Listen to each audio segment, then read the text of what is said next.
Hello, I'm Clint. Welcome to the live stream, and joining me here on Swatches YouTube, we'll be doing portfolio reviews, some paintovers, just a casual stream, and before we get too far, let's hit that intro.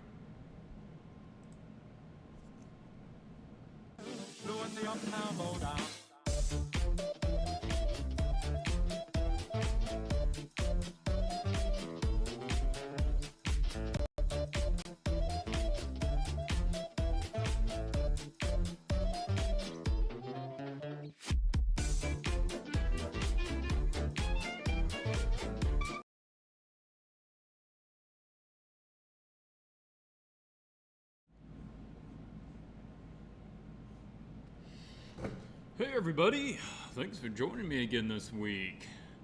We're doing a couple of things just a little different, but it's going to be pretty much the same thing that we've been doing the last couple of weeks. Thomas, welcome back. Pamela, Glacius. Hey, what's up? Well, what's up? Just finished up all the video stuff for this month on making Liliana and getting that all prepared. I have a little bit left to do on the art challenge. So how long did it take you to get good at digital art? I would say that it's right along that average 10,000 hours that they talk about. You know, to master anything or get a sort of mastery of anything, it takes about 10,000 hours. And I've been doing digital art since about '02. So, 15 years. And not all, not full time, but yeah, pretty consistently for the last 15 years or so. Yeah, this was the same video. I have a standalone video of this painting process for the steampunk, and it's the same one that I used as the background last week. I intended to get a new one for this week. I just got busy on other stuff. Do I do any 3D modeling? No, I don't. Honestly, that's kind of a weak spot of my skill set. I did learn a little bit of Google SketchUp, and if I did learn anything, it would probably be how to do that one better, Pamela. It was entry level enough that I could probably build a simple scenario to work out the perspective or whatever and use that as my basic frame to paint over. So I would just need to go back and watch some more videos about how to use that. And if you guys out there are not familiar with it, it's a free program. Just go to Google SketchUp or Google that. And it's a simple 3D modeling program that anybody can use. I would say that if you spent a couple of days learning it, it'd be well worth your time. Yeah. Okay, so if you're new here, then welcome to the stream. And this particular week, we are only going to be looking at patron portfolios. Normally it's open portfolios. And if you do want to go ahead and submit your portfolio for future consideration, then all you need to do is leave me a link in one of my other videos with a link to your gallery, just as a comment. And I read all the YouTube comments, even if I don't get a chance to actually respond to all of them. So leave one there and I will add it to the list for a future review. I do choose them randomly. I just use a random number generator to pick me one, and so I never really know what we're going to go over before we start. DLD TV, can you share with us what you think about Sketches quick drawings to get mileage on the software? Can you share with us what you think about Sketches? Sketches is fine. I'd say if you're not familiar with the program, it's well worth your time to just watch some videos about how to use Photoshop. Or if you can afford to hire somebody just to step you through the program, like in person, to sit next to them. I did that for how to learn a couple of things on other programs, and it was well worth the time to pay a guy a little money to just learn the program itself. They're not teaching you art. You just need to know where things are and how they work. Psychros, hi, is fan art a good way for show your art or maybe something more original? Fan art has its place and it's really good for it, and it's really good for not other things. So if I was going to be showing a portfolio around, I wouldn't suggest fan art. That actually reminds me, there is a fantastic PDF. I need to go, let me look it up here, and I will give you guys a link to it. That I came across. Where did I download that?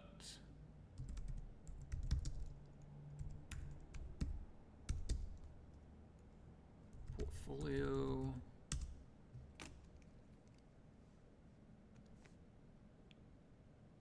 Here it is. Yeah, okay, I'm gonna put this link in the chat. Imagine Effects Magazine, which is the best digital painting art magazine out there, recently came out with this, which is a... All right, I'm going to refresh my page. It's not wanting to let me type again.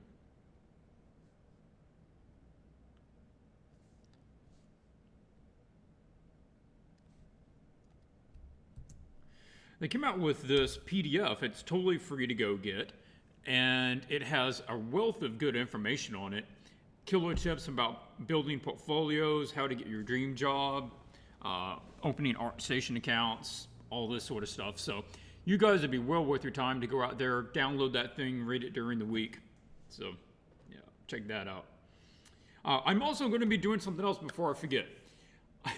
I'm going to post a challenge to you guys right here in a second, and then you're going to have all week to work on it. And what I want you to do is post your drawings of the challenge, a link to them obviously, in the notes of this video. And then next week, whoever wins the challenge is going to get a free any product they want from my store, my character design ebook or one of my videos, whatever. So this is what we're going to do. I'm going to open up this file over here, and let me move this out of the way. I'll get back to your questions. I just want to get this done before I forget, and so you guys know what's going on. I'm going to switch over to my desktop. Okay, so this is my character sheet from my ebook on drawing and designing characters. And essentially what you have to do is just pick out some random class, distinguishing element, species, genre, motive, time, and gender. And then it comes up with a random character. And then you have to sketch that character.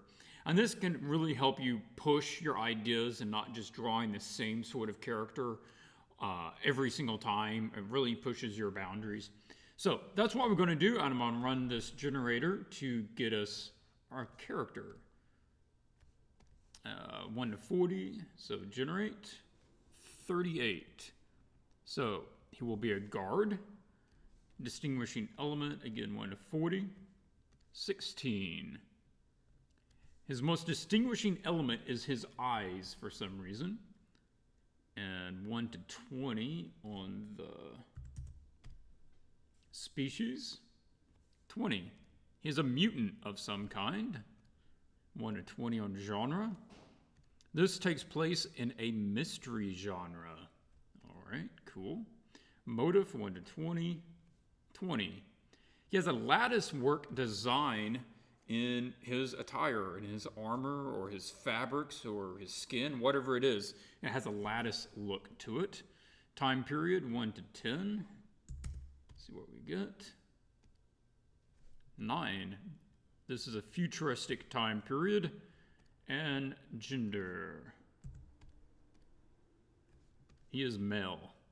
All right, so guys, that's it right there. You're looking to draw a guard, has distinguishing eyes. He is a mutant. This is a mystery sort of drawing or genre. He has a lattice work as part of his either person or armor or clothing. It is a futuristic time period, and he is male. And again, you can sketch those out. They don't have to be a finished drawing. I just want to see a cool character. Post them up in your gallery or somewhere. Leave a link in the description of this video after it gets posted. And then next week, if you win, you can pick out a free product from my library. Okay, let me hop back and we're going to take a look at more of your questions.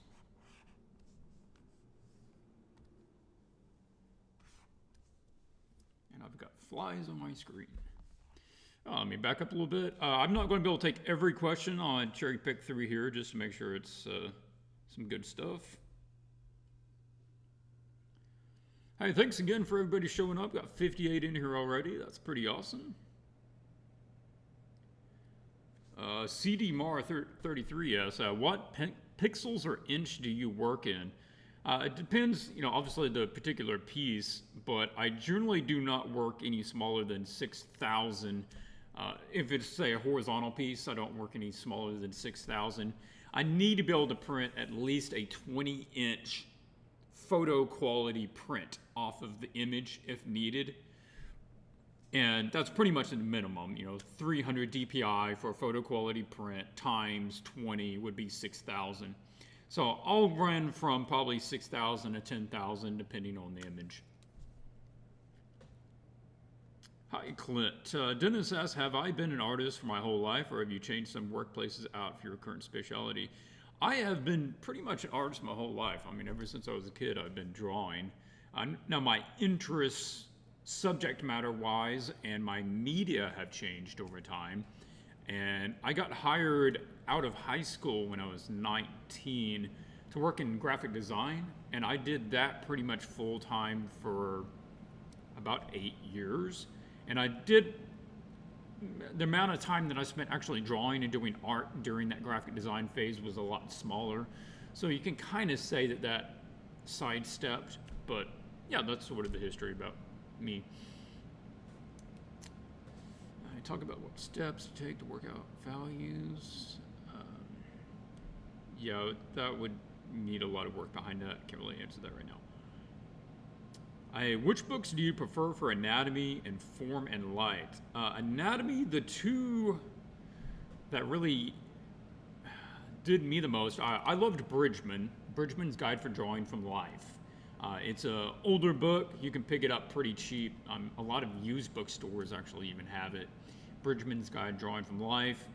I like that one in particular because he starts from basic forms that are more cube-based, and cubes are a lot easier to hold in your head and think about rotating than some of the other people that have good anatomy books, but they use, I would say, modified cylinders. It's these cylinders with very subtle bends and bulges, and those are a lot harder to just mentally get your head around. So if you can start by working in a cube base, that was pretty good. Otherwise, there's even some good anatomy books on, you can learn by like drawing comic books.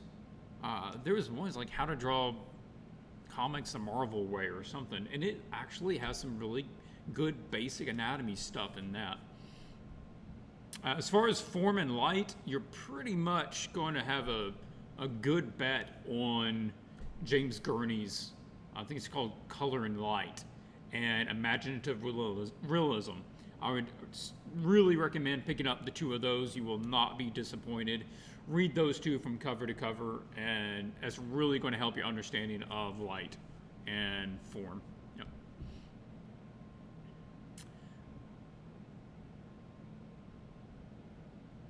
Hey, reading down. Pamela asks, have I ever had a mustache?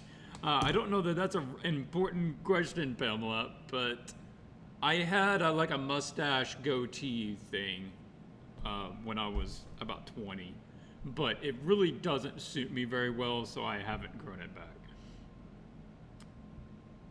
Have I used Filter Forge, Michael asks. It's a very advanced plugin in Photoshop that also has a standalone version. No, frankly, I haven't even heard of it, but maybe I'll look into that. Yeah. The volume is low. Let me see if I could move that up for you guys. Oh yeah, for some reason my mouse decided that it doesn't want to be able to click things today.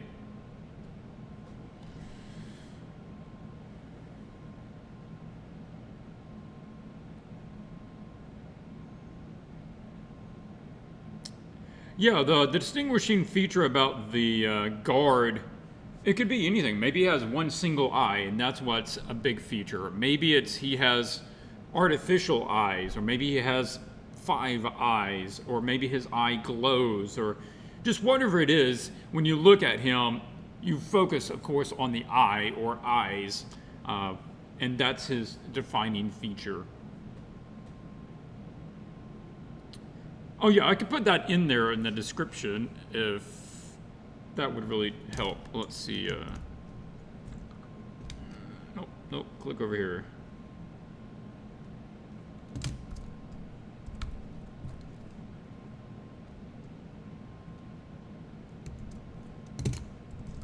Guard. Eyes are futuristic. He's a mutant. Mystery genre. No. No, it could be a mutant. It could be probably humanoid to begin with, but some change to it. Maybe he's half animal or half plant or whatever. He's mutated by some means.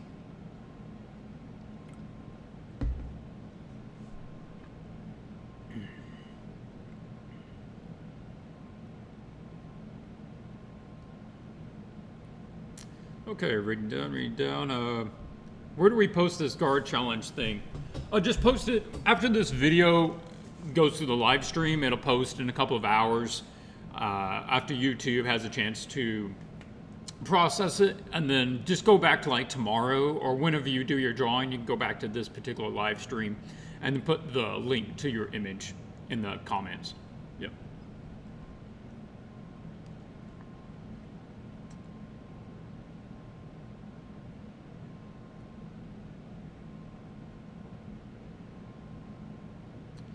What's the best way to come up with the right color palette? I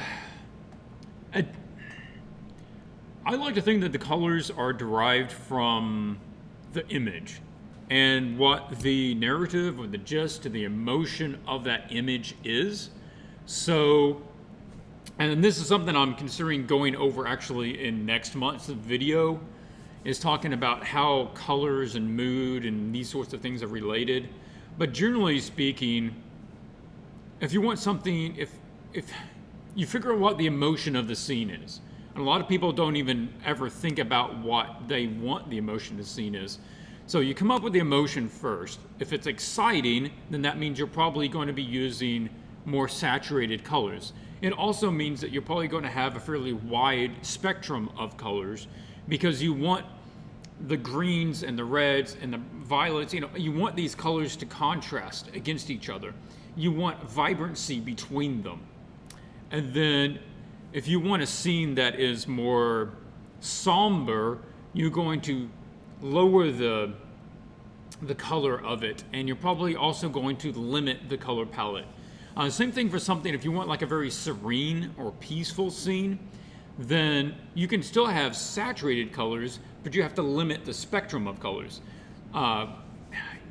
There's things like complementary color scheme, and you watch my color video. I go over it a little bit in the art fundamentals of color. And so I would start with what the emotion is, and then should it have a wide color palette or a limited color palette? Does it have a vibrant color palette, or does it have a more muted or dull one? Some images work really well by almost being black and white. But as far as that, I think that's a good starting point. And I would also suggest building a library of images that have a different feel just from the colors. And you can look at them and figure out, all right, I found this reference image that has the same feeling as what I want from my image.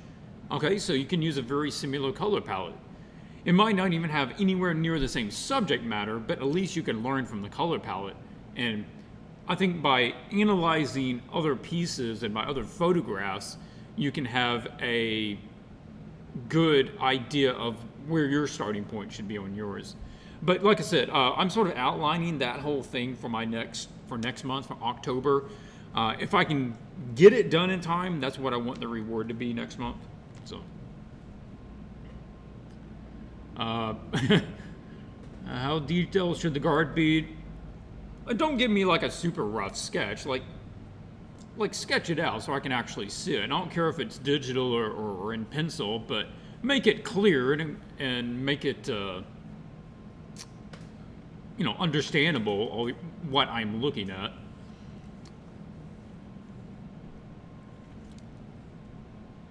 Why are girls so attractive? Because God really knew what he was doing. That's why. Do you find that sometimes you really don't want to draw anything? Yeah, I do. Everybody has up days and down days. And some days you're just not in a creative mood. And, that's okay. That's part of life. But it's a little different when you're having to do that for the job. You have to be able to get past that. I would say when you're having a hard time like that, some of the things that I do that helps is when I start slowing it down a little bit. I just fall back on my fundamentals. I fall back on the guidelines, and I just take it step by step. I don't have to do some great piece. I just need to be able to do the next step good and the next step good. And it's just taking that one step at a time. It helps. Also, something that helps is if you can fall back to an earlier sketch that you've done. Say that you're having to come up with a new character. If you are able, and I've done this before, I was sick, I needed to come up with a character, and my brain was pretty fried. I couldn't think very well. So I went back to my sketchbook and I came across a character that I had sketched that was just for myself. It wasn't for anything particular, and I never developed him. And by being able to go back and I essentially use that sketch as my starting point to continue with. And that jump-started the process because that idea was already something implanted in there. I already had an idea of where I was going to take that. So it helped me develop it faster. So, if there's some decent sketches that you've done that have never got used, go ahead and scan them in and put them into a little library. It might come up to the point where you need to rely on those later.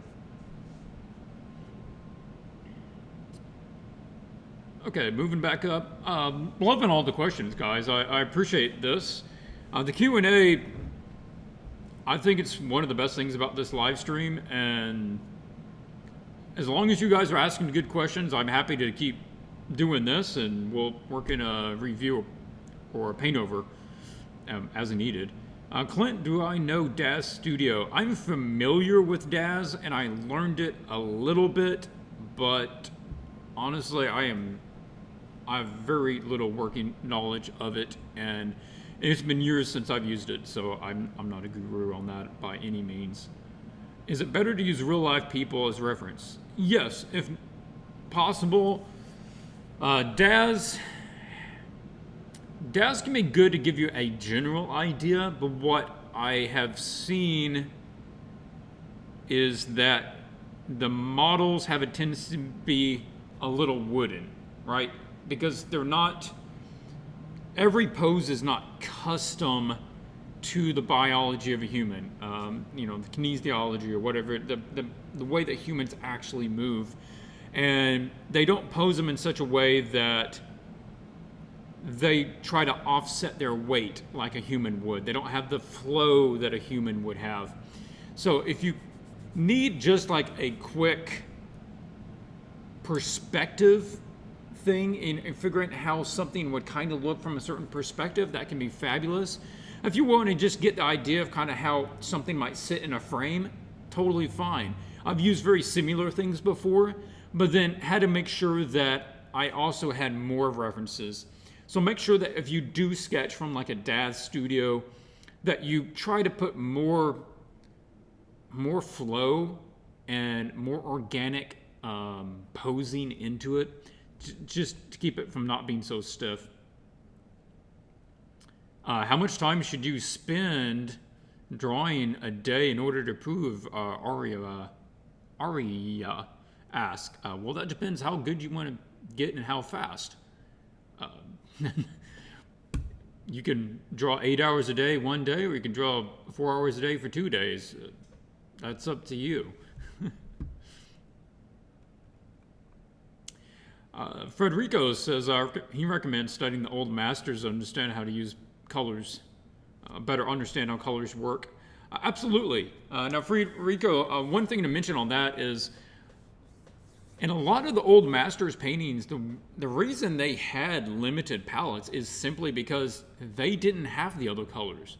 It wasn't because of some artistic decision that they thought limited palettes were better.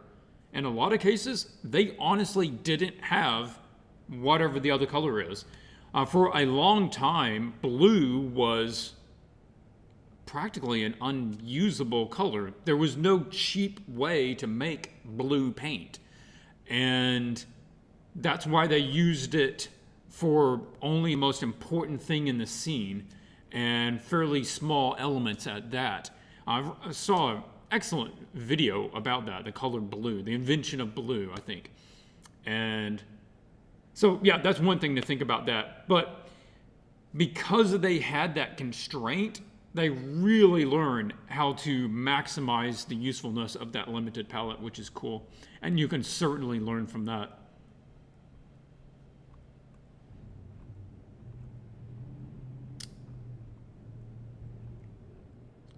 Did I do any artwork for Unleashed? No, I did not.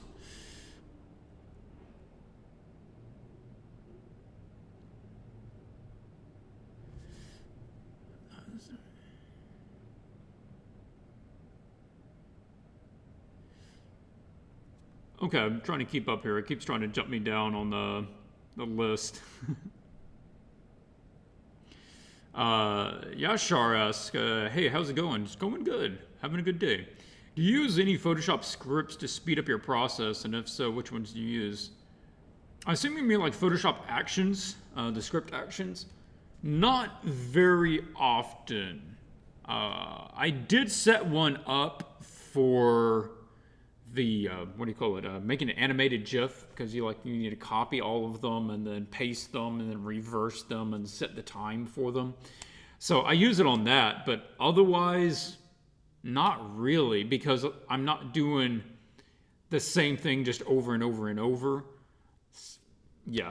Okay, I'll back up on that. I did use them in the last month's video, the Alice in Neon Challenge, where I was creating a hologram effect on this image, and I actually bought an action that would run through about 300 different steps in order to create this hologram effect, and it was pretty cool, and I go over that in that video.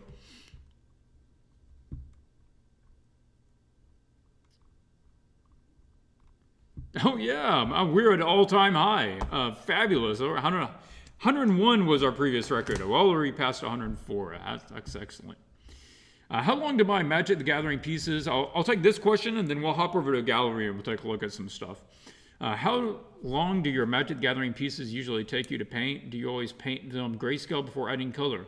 How long do they usually take? If I'm talking about a standard piece, not a Planeswalker, not a marketing piece like a box art, then I allot a week for that. Usually a day to do the sketch, and then 3 to 4 days to do the painting it to final. I do, in that last day of the week, that's maybe 4 days, and then that last day, I assume that there's going to be maybe a little alteration on the final and a little alteration on the sketch, and that usually ends up to about 1 more day. That's if things are going pretty good, and that's also on characters, and characters take longer than a lot of environments do. So Planeswalker images, like a Liliana or a Nissa that I've done, those will take at least twice as long, if not 3 times as long. And I've done 2 different marketing pieces for them. One was a box art, and then another one that has not been released. And those take considerably long. Those take pretty much well over a month. There are just way more changes, way more people asking for different changes. We're doing over 20 different sketches and concepts in order to arrive at that final idea. And so those can take, I think I worked on that last one for the better part of 2 months. And yeah, so it depends on the level of image, what kind of image it is. All right, let's pause there and go over and take a look at a couple of galleries. I know that we won't be able to get through some of those. Now, I have already used the generator to come up with some galleries from the list and open those up. So they are chosen at random, but I went ahead and did it before we got started so that we wouldn't have to go through that.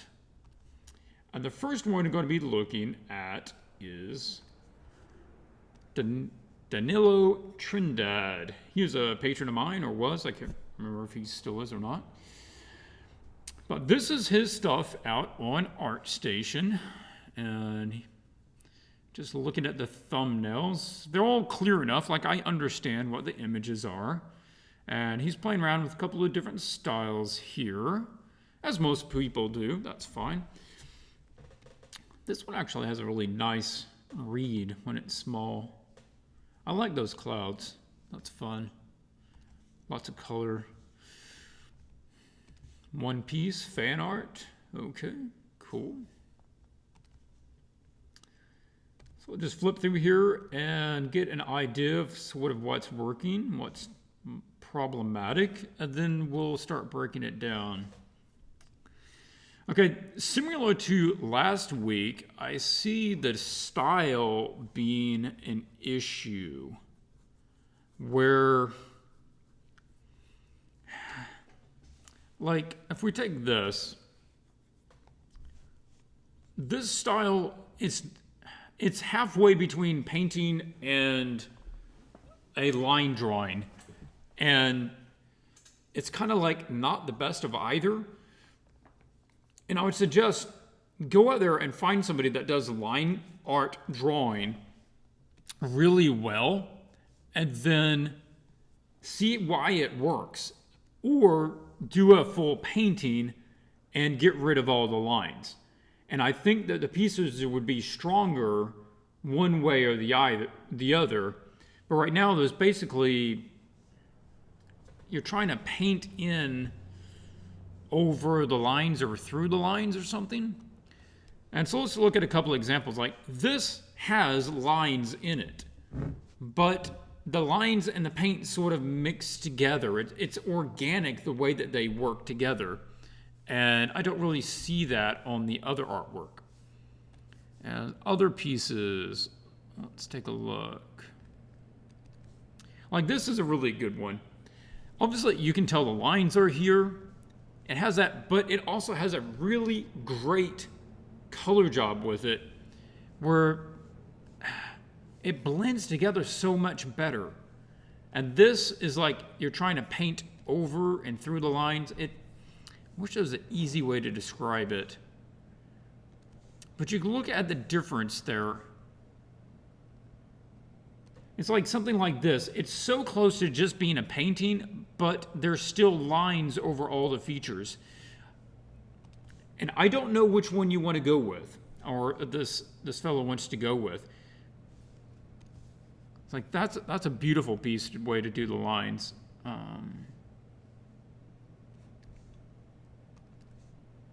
Again, like, that's lines based, but usually what the lines is, if you're going to use the colors, then you keep the colors a little flatter. So he's not doing all of the hair, right? He's not trying to do hair highlights and all these little threads. He's keeping the hair flatter. So you're either letting the lines do the heavy lifting or you're letting the paints do the heavy lifting. But when you try to split that difference, it comes out kind of odd. Now, he might want to just try to go fully painted. And that means that you need to end up taking all of your lines out. So if you want to do that, and I start a lot of my images with lines. There's no problem with that. But at some point during the painting process, turn off that layer. Just turn off the line layer and paint it so that it holds up without any of the lines. Or something else that you can see on these is that they don't always use straight black lines. Now over here, that's what he's doing. The lines are very black, very uniform. Where over here, take a look at this. They're actually really warm. See how he's softened out some of these lines? Some of them are just like really dark, warm orange. And that allows it to sort of work into the image better. And the same thing over here. Look at some of these. Not all the lines have the same hardness. They don't all have the same thickness. They don't have the same uniformity. Some are a little bit lighter. Some are warmer. Some are cooler. And that allows it to become organic with the artwork if you're going that way. So that's one of my suggestions. Another thing with, I should be able to just, yeah. Another thing with a character here, let me go full screen with that, is if you're working with a lady, then you don't want to emphasize a couple of different things. One of the things you don't want to emphasize is the edges of the nose.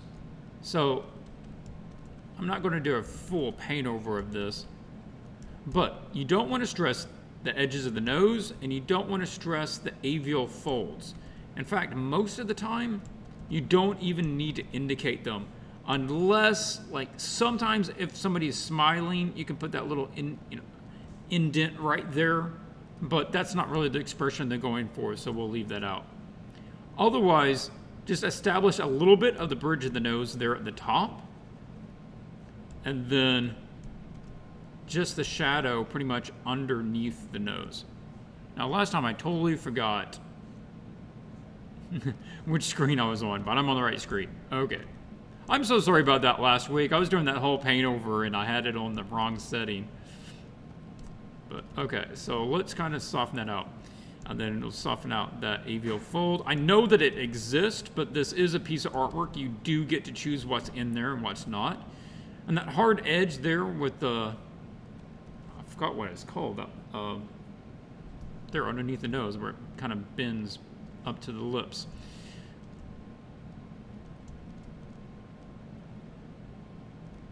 Okay, so that's a little softer. Something else you don't want to emphasize is the bags under the eyes. Makes them look tired and old. You don't want to emphasize that. So let's soften those out.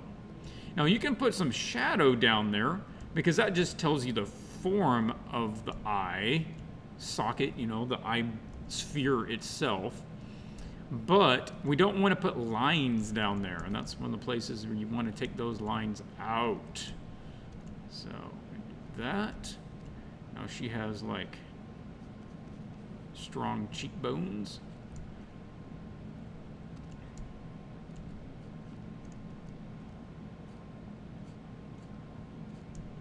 Trying to bring a little more color. The skin doesn't have quite as big of a range as it needs. Just a bit more pink perhaps on the cheek, on the nose.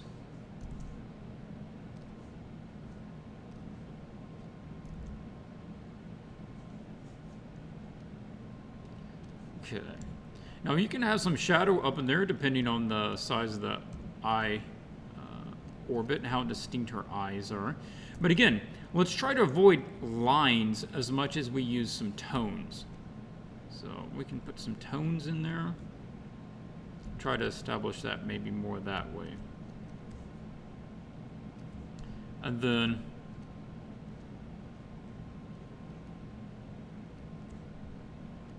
really playing up those eyelashes a bit more. It looks like she is fairly fancy.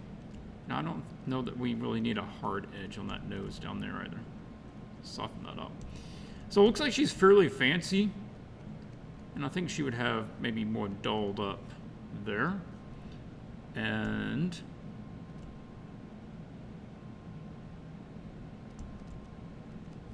that. Okay. Oops.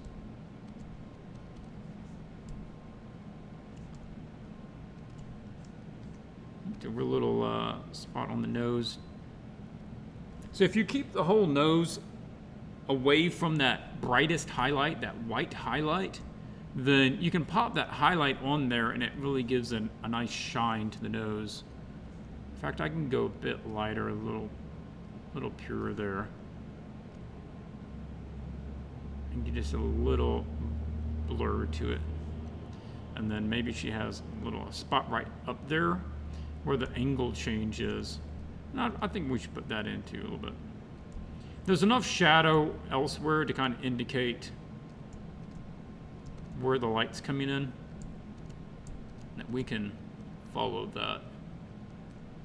And I think that maybe we could see a shadow right there a little bit. And this is also where it would help to have some more photo reference, because you're likely to pick up some little highlights right there by the tear duct. That shadow is going to come down there, fade off a little bit. And then that light spot is going to curve around that tear duct and come out over top of that cheek.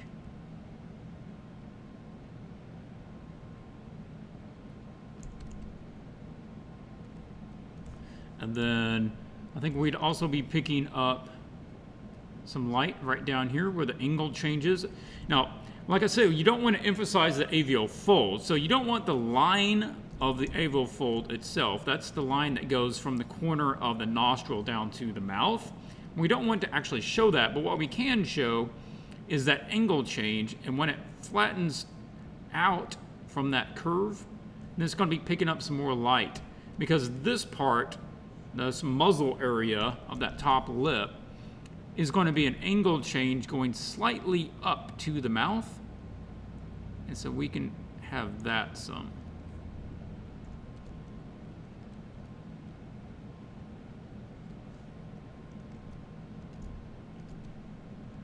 Let's put that on there.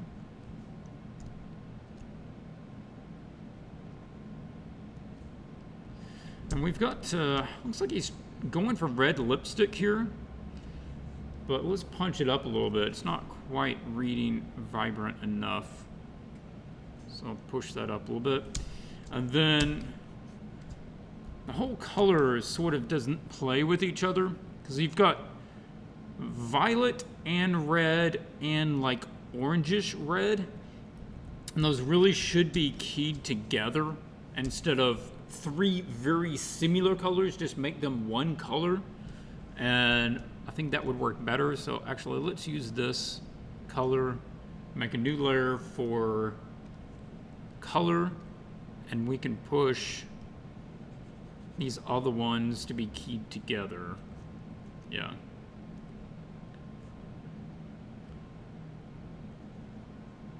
What if we do the mouth too?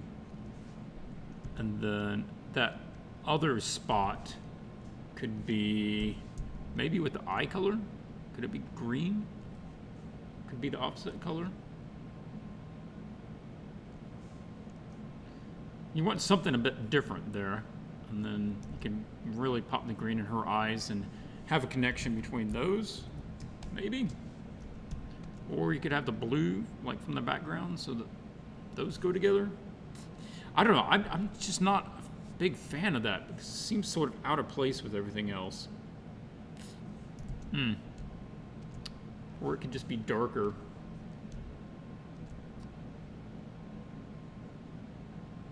See, one of the problems with that is that from a distance, it looks like she might just have a busted lip.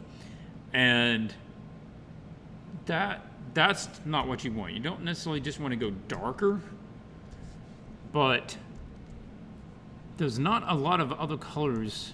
Maybe you could go for the white.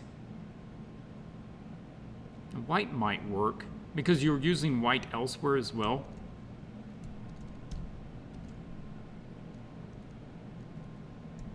Yeah, that's probably your best option if you do want to have some other color on the lips there, is to do that.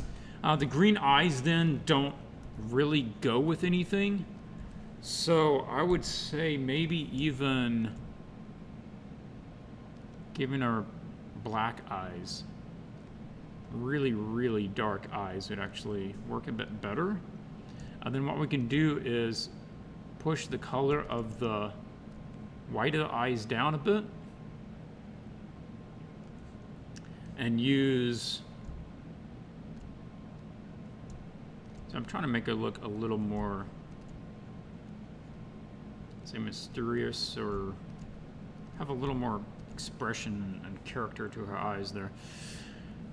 Then we can use a little white, like highlight across it.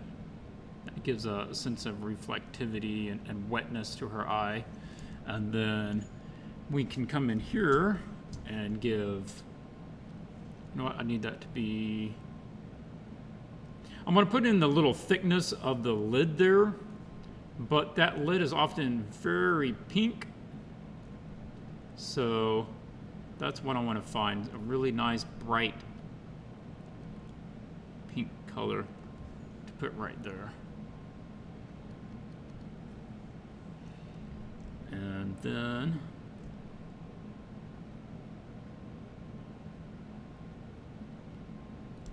just underlight that.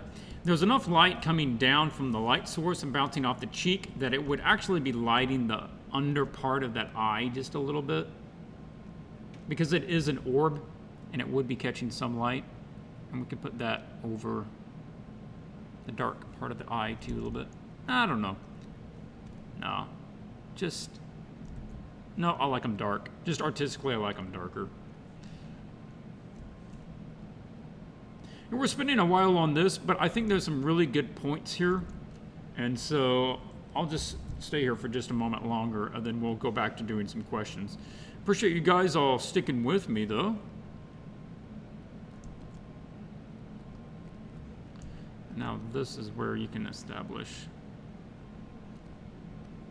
that.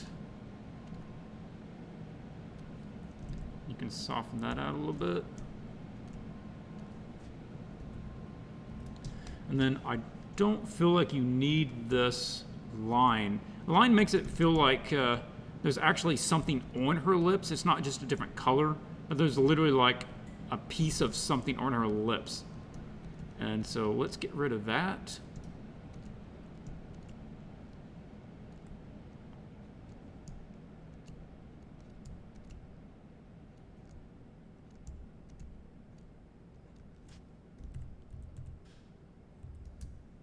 Again, I'm not a big fan of the white thing. Maybe I'm just experimenting here. I have fun experimenting like anybody, so I'm just curious. I like going through like what works, what doesn't work, why does it work, why does it not work?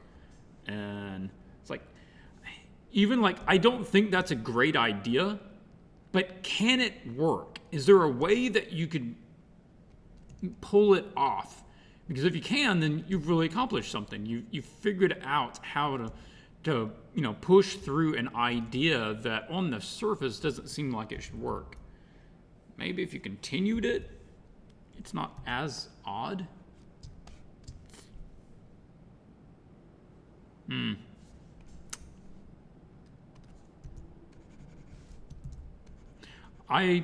know, if it's my Paintover, and I just think it's probably better if we get rid of it. That, you know, if you put it in my hands and I had to finish the piece, that's what I would do. So that is what we're doing. We're taking that out. I think it's too distracting. I just think it is. All right, anything else we'd change? If she has dark eyes, it probably makes her more Asian. And that means her hair would not be as warm in color. It seems very brown. It's likely going to be cooler. So I'm going to make it more blue. I'm going to kind of just chill it down so it doesn't seem like brown hair, but more like black hair. Yeah.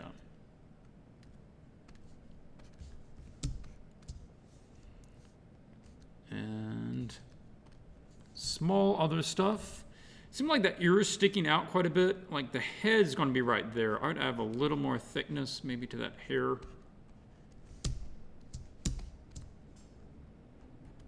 I like the design, this hair though. I like the way that this folds over her head.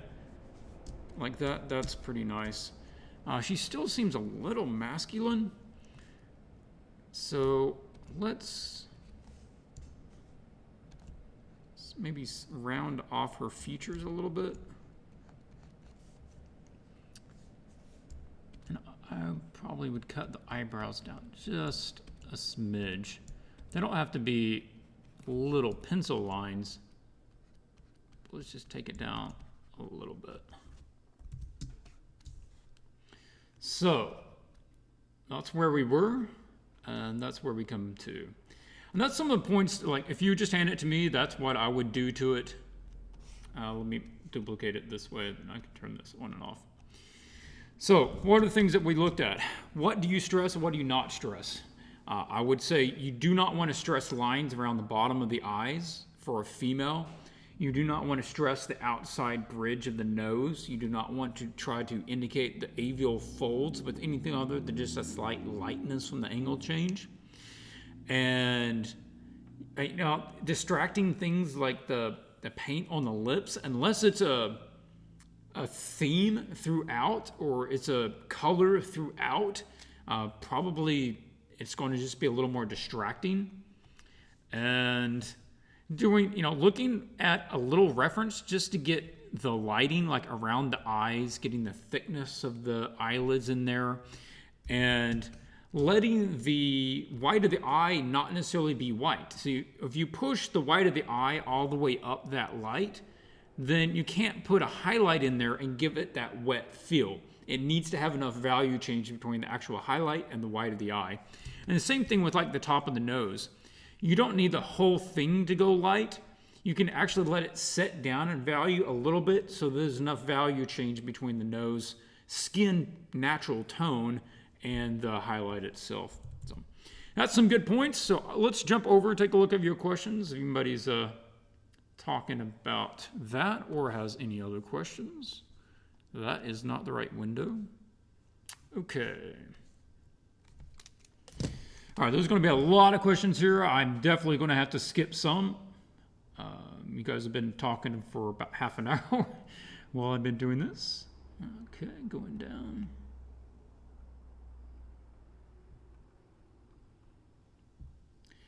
Going back to Lewis's question, I never did answer the whole thing. No, I do not always work grayscale to color. And coming out at coming out on the 3rd is the new Making Liliana. And if you become a patron by the end of the month, the 30th, then you can get it for the best price of $10. But I even show in that I do one version in black and white, and I do one version from color on. Yeah.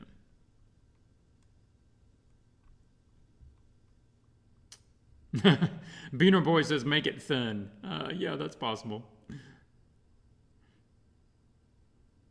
Did I use an overlay on darkening the hair?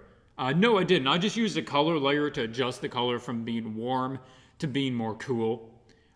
Black hair has the ability to take on the colors around it. So if you put really warm lights around it, it'll look warmer. But he had blue background, so I wanted to play off of that a little bit by cooling the hair down.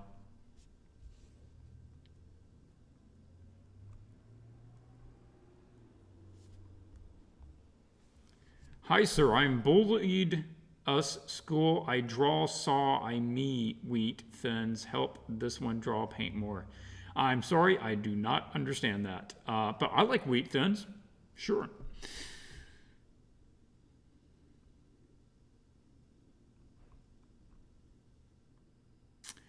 What if he wants the character to look like a rugged, tired female?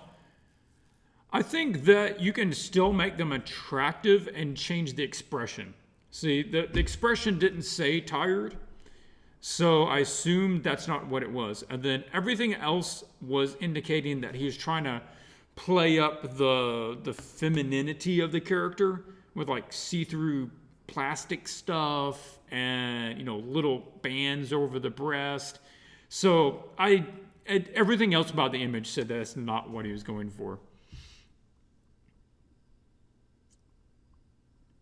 Yeah, the lip thing was too wide. That's a good point, Binner Boy. Maybe if you just made it really thin sliver, if you made it maybe 3 lines or a different shape, then it would work a little bit better.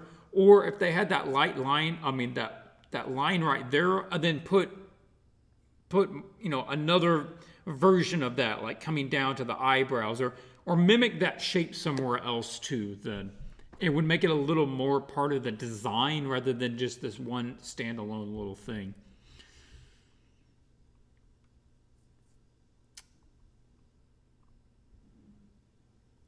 Lars asked question, how do you maintain a balance between life and work and being able to separate it because you love art and you do art for work? Is it just find another hobby and have fun?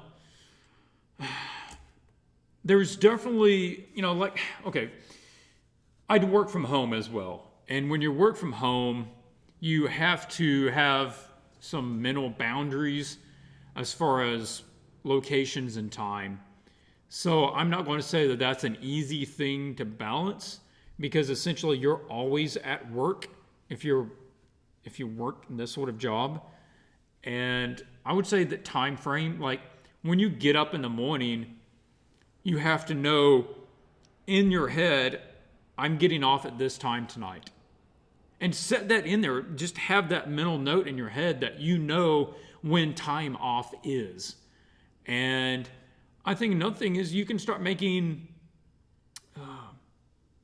commitments outside of there. Make commitments that you have to be with your friends at this certain place at this certain time. And that helps too. I would suggest having a hobby that is very different. Like, I still enjoy drawing just for fun. I enjoy making stuff up. And that's one of the reasons that I love Swatches, is that I can actually have the opportunity to do sketches and do some of my own stuff. And it still helps support me. So, Brendan Bouchard, again, I'll mention him. He does videos. He talks a little bit about that. So you can go check that out.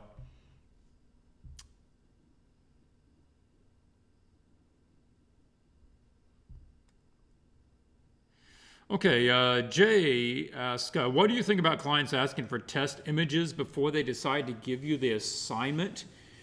That's often what's considered spec work, and I am not a fan.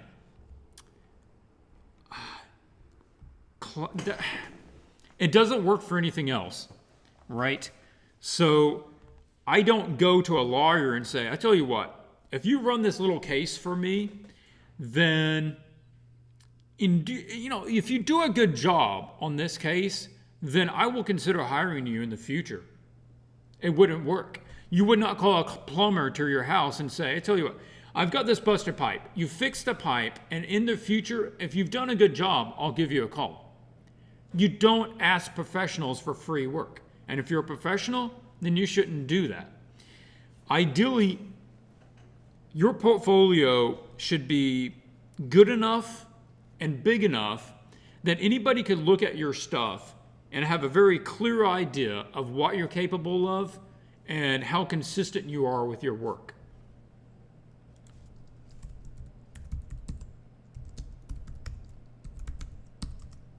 Yeah, there you go. Brendan Bouchard. Highly recommend him. Just all about self-growth, being more accountable with your life, achieving more out of your life in every way. So I listen to him steadily just for inspiration and for helping me just do better with life. He has some really good stuff.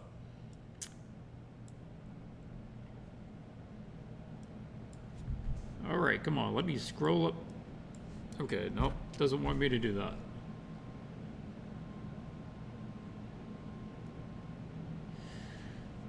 Yeah, so spec work. I do not recommend doing spec work. I can understand if you have a very small gallery, then they are taking a risk, and that reason might be enough that they would ask you for it. You can try to find a compromise where you give them a really good rate to do a test piece and say, I'll tell you what, I'll do, 3 black and white sketches for you at this 1/4 rate as a one-time thing. Just make sure that they're putting some amount of money on the table, that they have some, as they say, skin in the game. Otherwise, they're going to be too quick to dismiss you. If they're unwilling to put any money down whatsoever, then those are not clients that you want to work for. Inside a portfolio, is it better to stay inside the pocket of what is considered universally masculine and feminine, maintaining everything symmetrical? Is it better to add character? Or you say add charter, I assume you mean character. Is it better to stay inside the pocket of what is considered universally masculine or feminine? I'm not sure that I followed the question, Fabiano. No, I don't think you necessarily have to stay under the universally understood masculine feminine. Like, you can have a female barbarian if you want, or a masculine wizard, things that throw out the stereotype a bit, but just make sure you do it well. You can elaborate on that question. I'm not sure that I'm getting the full context of what you're meaning there. Okay, it's 7:02, so we'll probably go for another 45 minutes maybe. Hey, I'm getting a couple of good jobs for German industry standards, but struggling for money. Any tips in general to get in contact with better paying clients? There's several websites out there where you can check for job boards. Even the Imagine Effects thing that I posted here at the very beginning has ideas about getting a hold of clients. Send your portfolio out to different companies. Just look up a list of game companies. Look up all the game companies that do customizable card games, online mobile games. There's a bunch of mobile games starting up. See, okay, this is actually one of the good things for us artists that want to do illustrations for characters in games. Mobile games have a shelf life of probably 2 years, a maximum. Like, a lot of these games, they start it and they anticipate that it's going to be dead in 2 years. They know that that is the general lifespan of even a decent game. So they start it with the idea that it's going to die. That means that there is a fairly high turnover, that they're going to start game A and it's going to start living, and a year out, they better have that next game well in progress, because a year later it needs to already be running because the other one's going to be dying. And if you can get in with some of the companies that make those, just a lot of games need little character portraits to come up with the characters, and contact those people. Just look for small, companies that make little mobile games, or companies that do independent board games, and go out to, Kickstarter. There's a bunch of people starting games on Kickstarter and Indiegogo. Contact them and say, hey, I noticed you're making this game. It's a fantasy game. I'm a fantasy illustrator. I'm willing to, give you a good deal if you can give me, 10 characters, or, figure out what a good thing is. Some of those guys, you'll be able to work a deal out for them so that you can give them a good rate if you retain the ownership of the image. So instead of them paying full price, that you can retain the ownership, and then later on, you can still sell prints of it. You can sell, other things with it. You can put it in video format, whatever it is. So, get creative. Think outside the box and go after the people that have the jobs. I would say a lot of those people don't know the art industry well enough to even go where there's good artists to find this stuff.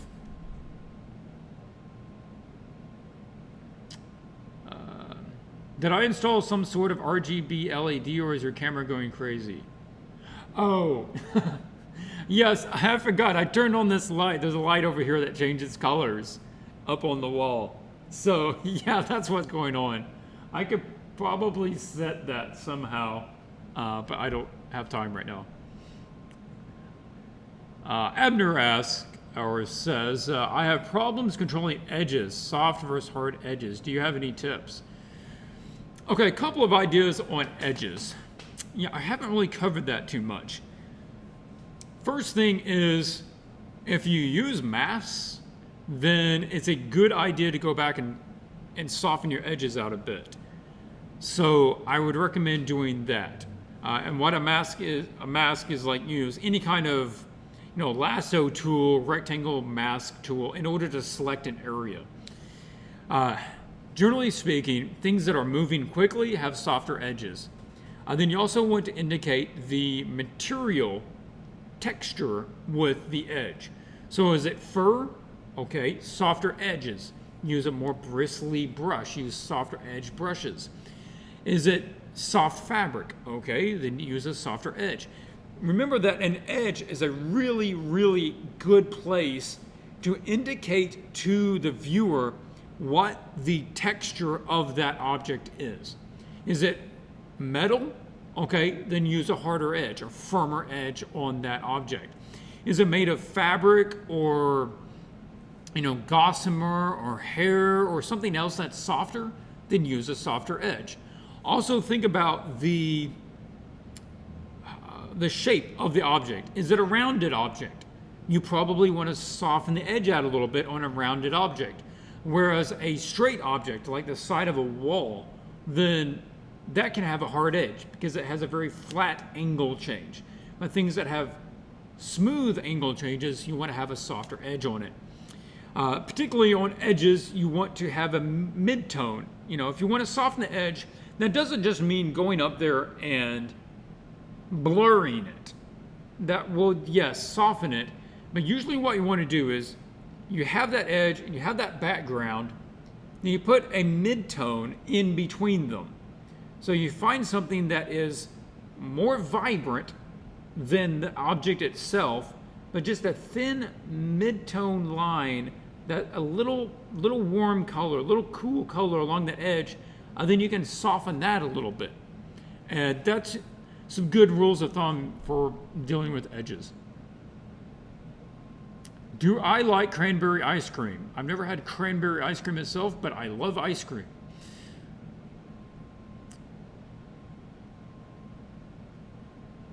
Okay.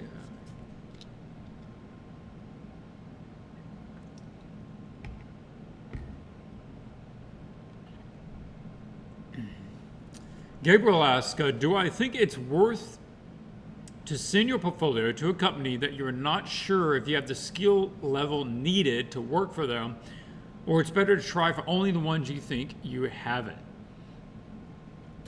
Basically, you lose nothing by sending it to anyone. It doesn't cost you anything. You're not mailing them anything. So, yeah, go ahead and send it to them. No biggie. I mean, if they can't hire you, they can't hire you. But I know some artists who are really good have a low estimation of their skills. So you might just be able to pull off some commissions that you didn't think you could. Yeah, you're not at a loss if they're not hiring you. You didn't waste anything.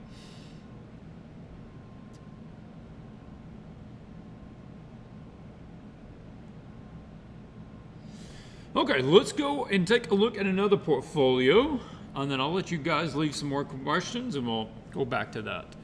All right, pull this out of the way, and open that up. Move some files around here in Photoshop. We don't need these open anymore.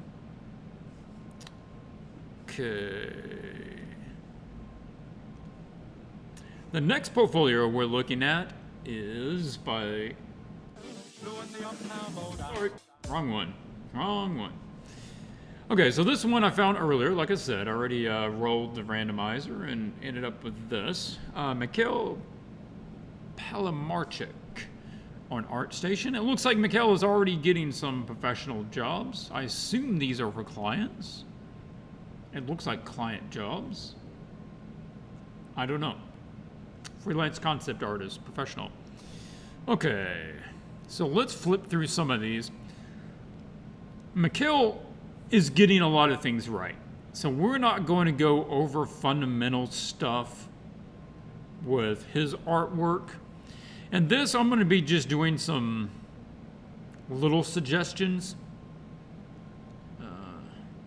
But I just wanted you guys to have a look at this. I did glance at this briefly earlier just to make sure that his gallery was, had artwork in it and the link was good. So I did glance at these earlier, but I haven't done any work. Oh, what a nice little drawing there. I love that. I'm a much bigger fan of the black and white sketch thing going on here than I am the colored versions. Seems like these, they lose a lot of the life to them once he takes it up to that stage. I think this has a lot better feel to it. That's curious. I feel like that has a lot more drama and a lot more character to it. I'm not sure exactly why. So here the hair seems so sharp and so stiff, as if it's almost like an object, almost like a helmet. And back on these other ones, the hair feels so much more organic.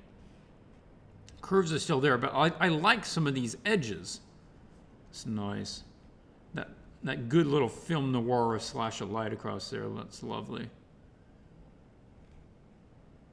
Okay, nice. We won't go through all of these. I don't know that we have time for that. I did come across these. Yeah, I do remember seeing these. These are really nice.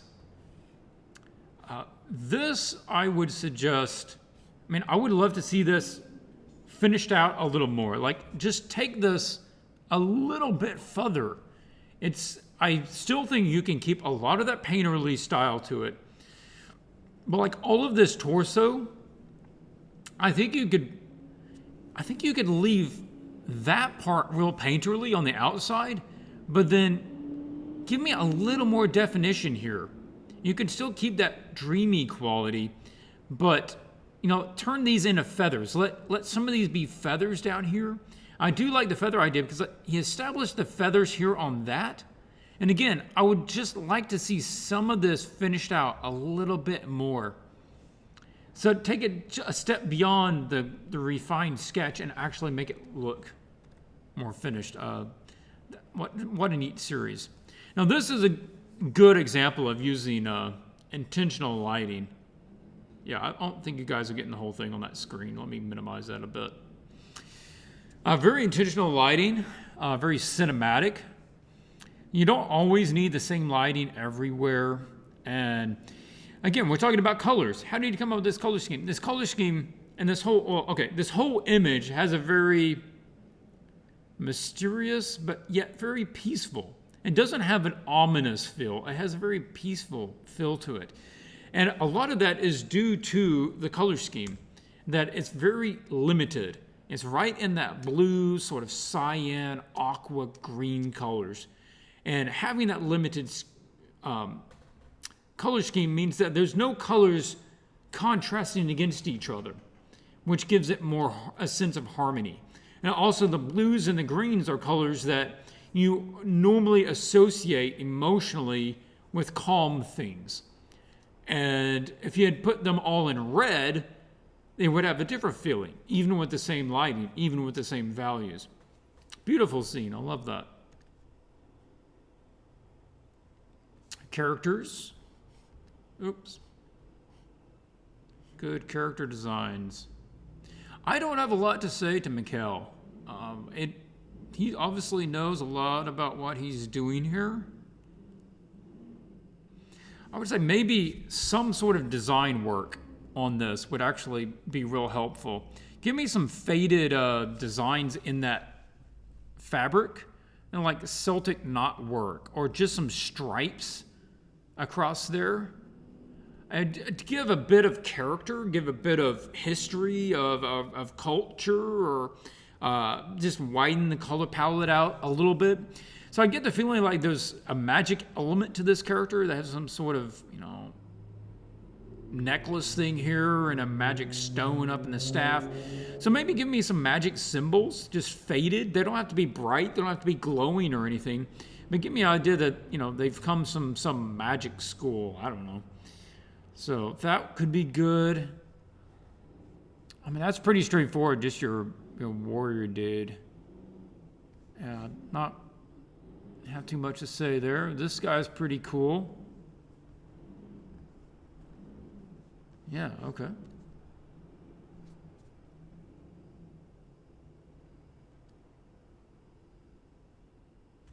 Okay, let's pull back out. I don't want to take the time to go through all those. All right, small things. If we just mentioned, oh yeah, I was going to pull up this guy. Let's pull him over here.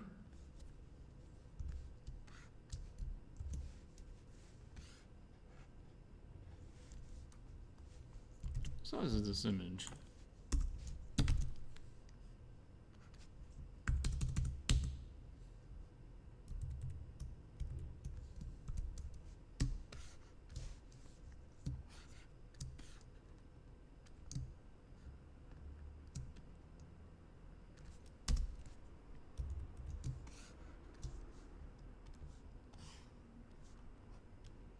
I'm just setting up my file here so I can point out a couple of things.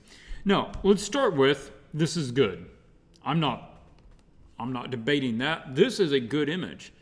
Very good control of the lighting scheme. It looks like he used a photographic background in order just to put in the sky and that sunset or sunrise, a little water back there, added some reflection to the water. So he might have added the water or land back there. But good balance between the two. And again, I'm just like really, really making sure that I'm on the right screen. This does confuse me a little bit. I like the visual rhythm of this coming through the scene like that. But as a viewer, I don't know what I'm looking at. Is this water? Is this magic? Is it smoke? I don't know. And I'd rather be sure what it is. I don't know that's a good thing to be unsure of. So if it's fabric, that's cool. Then it needs to look more corporeal up here. You know, I need to be able to see, you know, the bends in this thing and the folds and let it be not quite so perfect. That's cool. That's an option. The other thing is, if it's smoke, then maybe it's not going to be so thick. Like, it's in between. If it's water, then you really need to treat it different, and you need to have, like, you know, little spray stuff coming off of it, and you need to change the edges so that they're more like that, and you need to have, you know, highlights of it so it looks like it's wet. And so right now, it's not anything in particular. I think it would benefit by you telling me what it is as a viewer. This guy has a glowing magic thing in his hand. Cool, that's fine. I'm all for that. But I think we could put some more personality on it. Maybe use that to pop a little more color into it. Right now, the main color of the scene is from the sun, and it's fairly muted.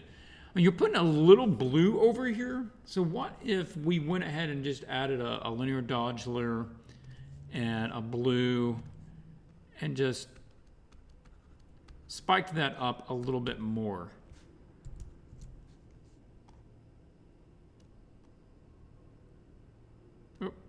Yeah. And then at least we're kind of trying to counter that of the sun as far as how much color. Or you could try to key the two, you know, together with similar colors. That would work too. But maybe even changing up the way the magic works. You know, you can go out there and look to see what some other people are doing as far as magic. Maybe it has another little corona going around it. Or it has more, you know, magic little lightning bits coming off of it or something. It just seems a little dull right now, and maybe adding some other personality to it. Or you could add, like, this thing is, you know, even hot, and it has this sort of the same smoke thing basically coming off of the magic. Like, this is creating a fallout from this stuff. And that can be cool, too. And then you have sort of a symmetry between, you know, he's having this magic here, and then he has the magic down here. And you could erase this so that it's like the black is kind of coming off of the orb.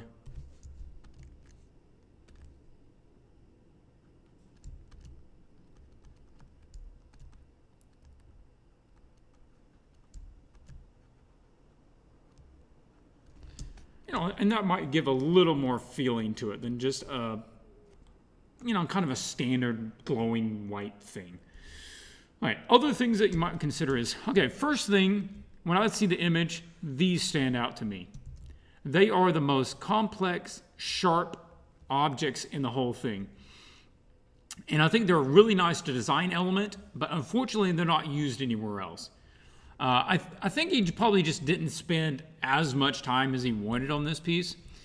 And we've got a couple of things going on. We've got this design, which is a sort of fan shape with the individual squarish pieces. And then we've got this design, which is still sort of a squarish, but essentially they're little triangles. Okay, so we've got that design. And then we've got this one, which is a series of twisted blades, still following at least a sort of, you know, fan design at the top and bottom.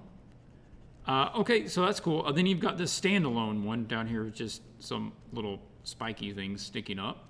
All right, cool. Then over here you've got this, which is just a standard fan shape that it has any spikes or anything. So there's several different design shapes going on, and I think that you would do better by limiting them or combining them together. Like, we could get this and, you know, put this up here, and I think that would really help to tie it together. Because spikes on the head is something that you see a lot, but squared shapes, not so much. So you can put that there, and then maybe you use these, you know, to go back, and you can kind of have your horn things if you want your twistier shapes, right? You do something more of that line. Then these can be the same too, right?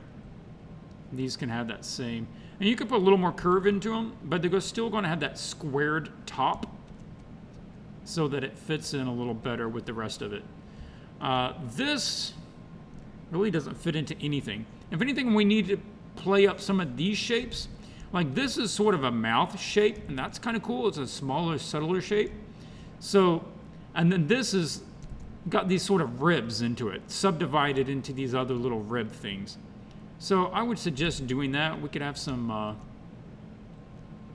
other pieces, like almost like these teeth kind of coming up across here. And then we can subdivide these too. So they've got individual little pieces here, and there's like a middle piece there, and then this one connects into it. So it's just not one clear curve. That's the only piece that has no, you know, changes to it. And then, okay, so we can put little extra bits there like that. Okay, that's cool. This is a good place to add an extra spot right there at the collar. We can play up a nice little spiky shape right there. I do like that he's got this, and maybe we could even play that up more. See these nice squared shapes right there going around the neck? Let's play that up and really make that collar really big. And then I'll switch over to my square brush. Actually be fun. Haven't used him in a while. We could be catching light right there, right?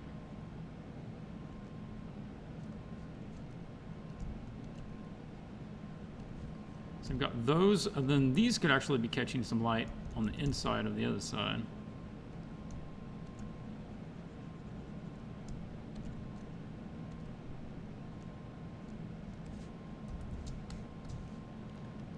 So you can see that, right? This has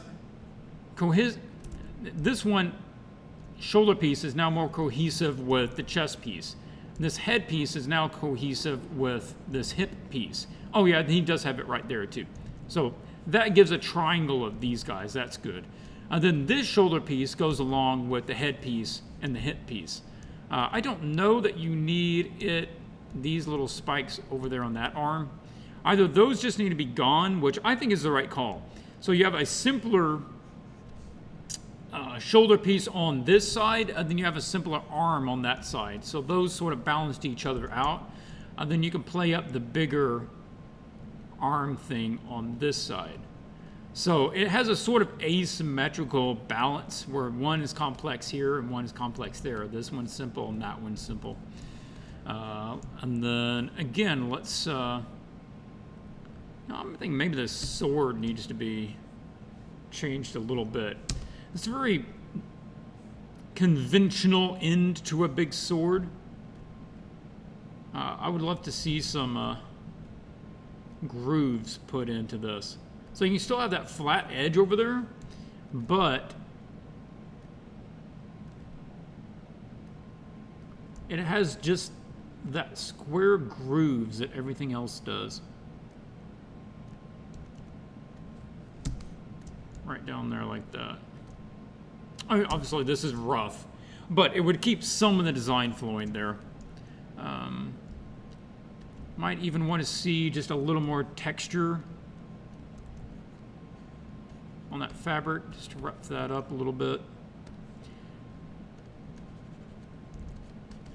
Get some more splatter on there. Yeah.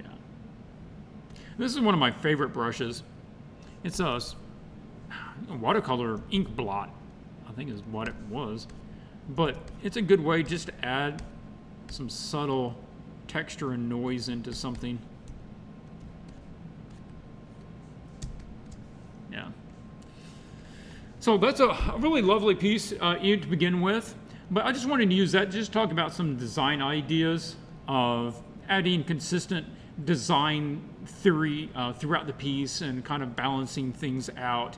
It's getting something that is fairly generic, like this smoky, fabric-y thing, and then tell me what it actually is. It's getting something basic like a glowing orb, and give it a little more personality. You could even add, inside of this, you could add like little white flecks, like the magic is sparking off. So, yeah, I'll give it a little more personality. Okay, let's hop back and we'll take a look at more viewer questions.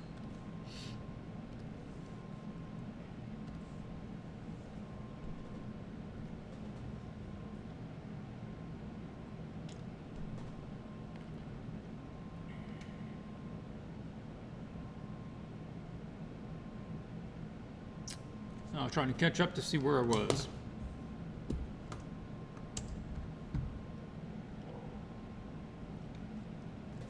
Christina asks, when I paint in Photoshop, my colors feel transparent. How do I make my pictures feel more solid, if that makes sense? Okay, it could be a couple of different things. One is, if you're using a pen, then you might just not be pressing hard enough that you're getting opaque color. And these things can actually, you can press pretty hard with these things. They're meant to withstand quite a bit. So don't be afraid to press harder to get opaque colors. Two is, it could be as simple as you don't have the opacity turned up on your brush, so you're getting very light washes of color every time you try to draw something. So make sure your opacity is up, make sure you're pressing hard enough with your pen so you can get full color. And if you're doing that and you're still getting it, then it could be the brush. You just use a standard round brush just to make sure that it's working correctly. Some brushes have like opacity jitter or something as part of it, and it is impossible to get full 100% opacity with your colors. If you're also painting, then pay more attention to how you light an object.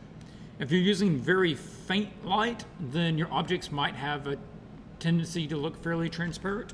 So try to paint something that has a very solid form, just like a red cube, a blue cube. that has distinct lighting on it. And just practice with that for a little bit, just to see if you can get a solid feel to it, and start applying those principles to whatever else you're drawing.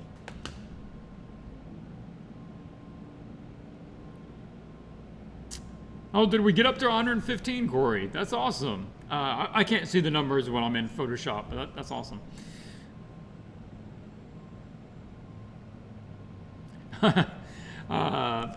Ian asks, do I ever create hidden meanings or messages in my work? Not very often. I've certainly considered it. I've done a small amount in some of my images. I'll put like one little background character in one image that was a character from another image that I did. But as far as messages, no, I don't write. I never put words into the image anywhere. But occasionally I'll reuse the same element from one scene in another scene, or a same character, that sort of thing.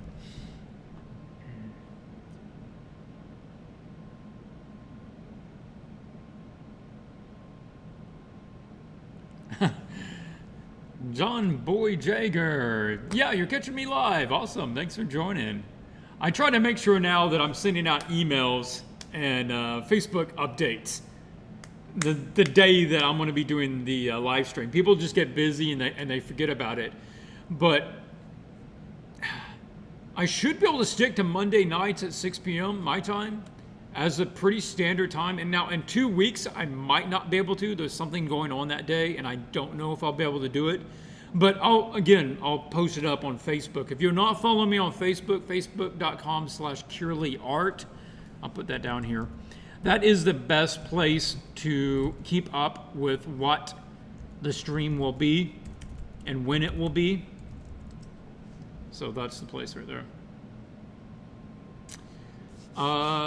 New Wilt Geyer says, can you see your finished painting before you start it? To a degree. I usually have an idea of where it'll be going, but I would say that I could get 70%. I'll work out probably 70% of it. I can picture that in my head before I start. And, oh yeah, I did put www on it. You have to add yeah. But otherwise, that should get you there. So yeah, the more that I've done it just over the years, I've gotten better at knowing how the piece is going to progress. So I can have an outline that'll cover about 70% of what I'll be doing. Then I'm just open to the other 30. Like sometimes I won't anticipate the need to tilt the image a little bit to add more drama to it. Or, you got to be open to doing things like, what Bob Ross says, happy accidents. Happy accidents happen. And sometimes you'll just make a light line there and be like, actually, a light over there would be really cool. So you got to be open to it. But to start with, I'd say maybe 70%. Clint, how do you manage color profiles if the piece is going to be printed or to be published digitally? Any recommendation about this matter? How do we set up Photoshop? Why mean like RGB profile CMYK? I usually paint in RGB because RGB allows you to do all of the filters, and you can do like hue saturation adjustments and these other things.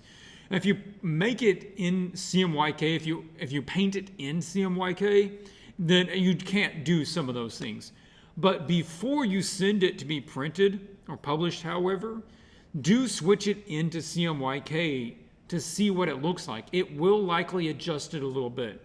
Something else to think about if it is going to be printed is that colors, you're probably going to lose up to 10% vibrancy of colors. And that colors such as red or violet or like bright pink, that sort of thing, will have a tendency to overprint. If it looks pretty warm, it usually looks really warm. And if you're wondering about it, then print one off with your printer. Just see how the colors are coming out. Are they too warm, too cool? And something else that you can do is you print it off with your printer and you see how it looks. and then you adjust your monitor to match the print. And then at that point, your monitor and your print are synced, and then you can paint or change your image back to what you want, and it'll equate back over to the print. Yeah.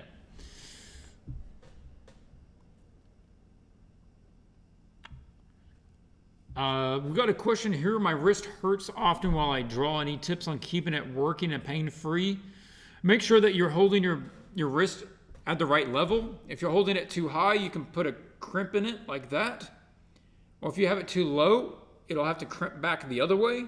So make sure that you have your chair at the right level to your desk or whatever your drawing is, and that'll help with that part.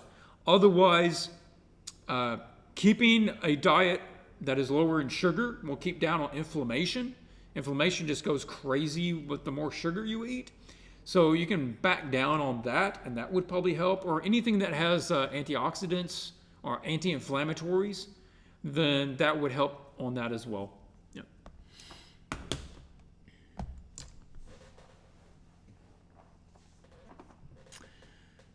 John Boy asks, I'm new to digital painting, and right now I'm trying to stray away from coloring and line art. How do I practice starting without lines to work from? It feels kind of scary to go without lines. The best way to start probably is then with silhouettes. And what you want to think about is, you know what, let's jump over to Photoshop, and I'll just explain a little bit with a small sketch. So let's jump over here. And we'll make a new layer and just cover that up for a second. Here we go. So, and you could design a character. Let's say we're going to do some sort of generic monster. All right, I'll just pick a dark gray here. I could start by using lines, right? And be like, okay, well, it's going to have a big upper body, and he's going to have a head about here, and he's going to have, big bulgy arms. Okay, that's one way to do it. Otherwise, you could work with silhouettes. And that is getting a bigger brush, and you start doing this sort of thing. You're working in blocks of color rather than lines. And you're working in tones rather than lines. So maybe that's upper body, then we start putting a little lower body here, and he's got little legs.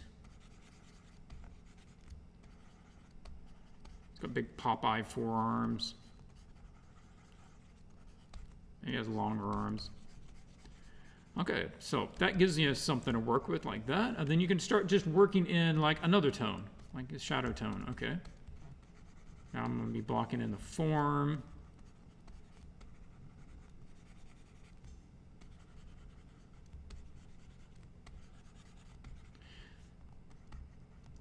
Maybe it has a big mouth. Maybe the whole thing is like a mouth.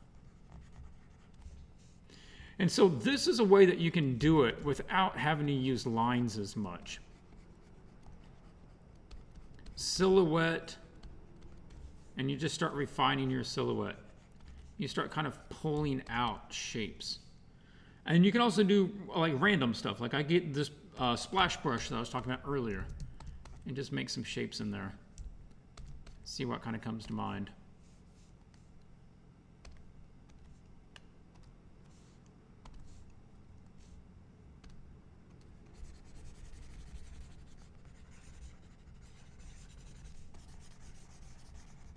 I'm thinking about doing a video on this actually, starting approaches, different ways that you can start an image. That's one that I would suggest doing. You can look up for art techniques that deal with like character design starting with silhouettes. And that's a really good one. Let's see, there is somebody that does that. Jason Chan, I think he does that in some of his pieces. See if you can't go out and find some art tutorials or articles by Jason Chan. I'll put that name in here. And I think he has some videos about that.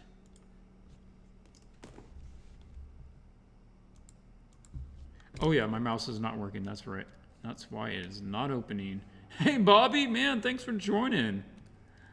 Maybe I'll have you on the stream sometime. I'm doing good. Bobby's a friend of mine. I've known him for ages. Oh yeah, it was Jason. Now, Jason is a fantastic illustrator. I recommend anybody go out there and take a look at his work. He's worked for really big clients. I know that he's done some really good pieces for Magic and League of Legends. Any of you guys play League of Legends? He's done some of the major splash art for that. Jason asks, hey, do you make your own prints to sell or do you job that out? What lead you to do either? I do job out that. I have other people that handle my prints. If I was doing a lot of print sales, and if I was doing a lot of, say, comic conventions or things where I was going to have a booth and sell a lot of prints on a steady basis, then I would consider going ahead and investing in a proper professional, large size printer so that I can just do it myself. In the long run, it's cheaper, and that's really what I look at is just the pricing of it. Otherwise, I can't really see dropping a couple of grand for a printer that I sell, a handful of prints every year.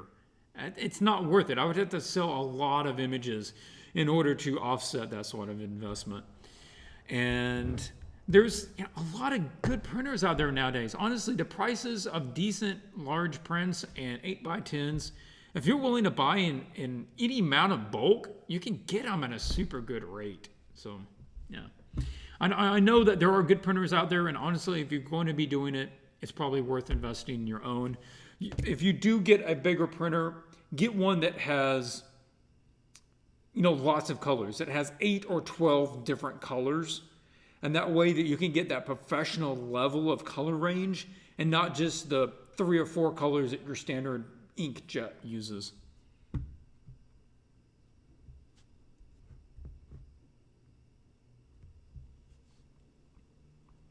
All right, it is 7:43. It's getting pretty close. If there's any last questions, go ahead and toss them in there. I don't think we're going to do another one. I think I'm going to go ahead and wrap it up here pretty soon. I just want to double check, see if I've missed any good questions. Mario says, if your wrist and hand is hurting, it's good to take some breaks. Yeah, it's true. Yeah, take some breaks and stretch your hand out a little bit.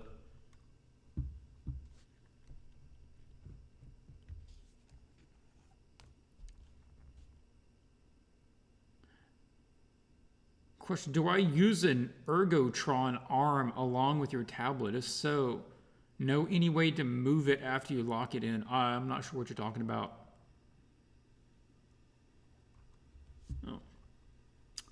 Okay, so next week we will get back to open portfolios. If you have not sent me your portfolio, if you've not submitted, now if you have submitted your portfolio in the past, then don't bother submitting it again. I have yours in the list. But if you have not, then just go to any of my other videos and leave a comment with a link to your gallery or your particular image if there's just one single image that you want feedback on. And, I was going to hop over, talk about, we are doing the special this month where if you sign up for any level as a patron at patreon.com/swatches, every level, including $1, you will get an 8x10 print. I will mail that to you. If you get at the $10 level, then in addition to your normal video and PSD files that comes with the video, you will additionally get the 18x24-inch commission poster. And you can go out there. There's more information on the website. But we also have the art challenge. Now, the art challenge this month will be Tomb of the Sphinx. It is a fictional board game where you will need to do the cover artwork for this 12x12 board game cover. I will give you an outline of what the commission is, and this is really just to push you guys to try something a little bigger that you can add to your portfolio. This will be a fairly complex scene. You'll have 3 weeks to do it. And if you are part of that, you have to be at the $20 level or higher. Then we will do a critique live stream. Now, everybody that did the Alice in Neon Challenge for last month, our critique stream is tomorrow night, but it is only for patrons. And I know I have some patrons out there, so I'm just reminding you guys, your live stream is tomorrow night. And we will go over the finals and talk about ideas and, that sort of thing with Alice and Neon. But I hope you'll join me for next month. There's only 5 days left. It closes, you can't get into it after the 30th. At that point, Patreon will cut it off. So join at the $20 tier if you want to get in the art challenge and get the print and get the videos. Really good video this month. I'm not just saying that. We're doing the Making Liliana, and it is going to be focused on the creation process. Like rough sketches. What do you do? What are you focusing on establishing in the rough sketches? What do you establish next? What do you establish in the block-in phase? What do you do in the reassess stage? And then also pitfalls for different stages. It is almost exactly 1 hour long. I think it is one of the most straightforward and generally informative videos that I have made. If you are concerned about the creation process, if you keep getting stuck partway through your piece, then this one probably will help you quite a bit. And I would suggest getting in at that $10 level so you can get the video on that. But if you want to pick it up later, of course, all my stuff is available later. You can get it at swatchesart.com. That is my Gumroad site. But thank you for everybody. That the live stream will be for all tiers on Patreon.